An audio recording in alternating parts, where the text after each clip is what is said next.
Hey guys, Amanda the G here, and I am obsessed with TikTok, but I need to talk about one of these TikTok trends. That trend is the mosaic trend, and if you're not on TikTok, it's a trend where you sit there and say all sorts of sappy things about why you do the things you do based on the other people that have been in your life. Essentially, we're all a mosaic of the people that we meet, and it's a very nice and happy, positive trend. But why I'm talking about it today is it doesn't really translate if you've had past trauma. So I tried to do this, and then I just gave up entirely and realized that this is much better to do in a YouTube format where I have more than 60 seconds. So that's what this video is. This is my mosaic trend, but a little bit different because I don't have a happy sunshine past exactly. Sometimes when I'm speaking about myself, I point at myself because my old teammate used to do this. We called this the Julie point because we all picked it up being on the same team. I have a lead foot and drive really fast because my grandfather always put the pedal to the metal. I no longer say phrases like "I mean seriously" because people made fun of me for it, so I removed it from my speech pattern. I am almost incapable of sitting in a chair like a normal human being because of years of playing flute and also being a dancer. I never think anything's good enough because nothing was good enough for my mother and nothing was good enough for my grandmother. I still go by the nickname Amanda the G because when I was in college there were two Amandas rowing and they tried a whole bunch of different nicknames that just didn't work out at all, so they went with the very not at all confusing Amanda the G and Amanda the V. Whenever anyone is good to me in my life, I think that they're either going to leave me or die because a lot of people have either left me or died.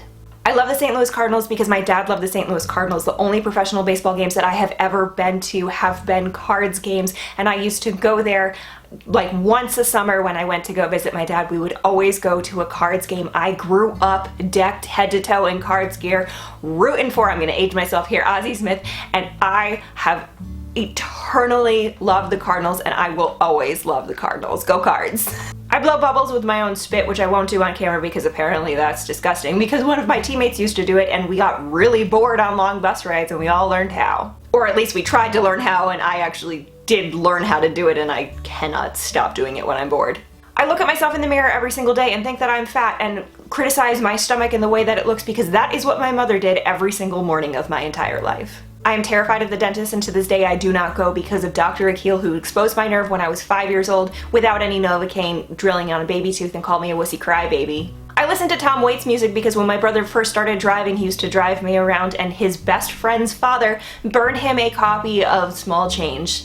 And he put it in the CD player of the car, and that was all he listened to when driving. I drink my coffee black because I didn't drink coffee at all until my sophomore year in college when one of my friends and former teammates turned me on to something that was called a Carmelita at the time. That's a caramel latte. And then I was a lightweight rower and I had to cut calories somewhere, so I went from that to black iced coffee. I've been an insomniac since I was a teenager, partially because my dad used to sing me to sleep and it really calmed me down and soothed me, and once he died I no longer had that. I can't take my right foot and turn it to the side because I broke my foot in college and I lost the ability to do that.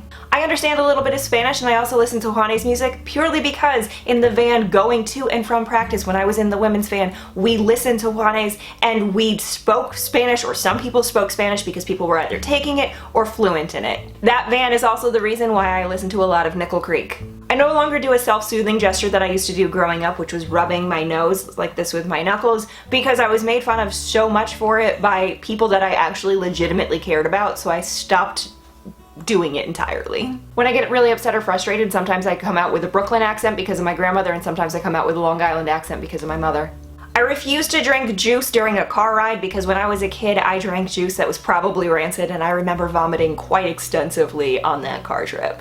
I find it very hard to listen to some 80s rock and not do an overhead clap to it, like Renegade by Styx. You need to do an overhead clap, or to work out to it, because when I was rowing in college we worked out to a lot of 80s music, and also in the men's van that I rode in a lot we did the overhead clap all the time, and I just can't hold my body back from doing it. I'm incredibly competitive because competitiveness runs rampant in my family. It is not uncommon for a grown adult to say I'm out for blood to a 5-year-old when playing a game like Sorry. Yeah, there were some good things in there and some bad things in there. It just didn't really lend well to the whole TikTok trend where everything was happy and smiley, and that's just what I came up with off the top of my head. Stay fresh, cheese bags. I don't know why it's so hard for me to speak today, but this video is nothing but outtakes of me trying to say words that will not come out of my mouth.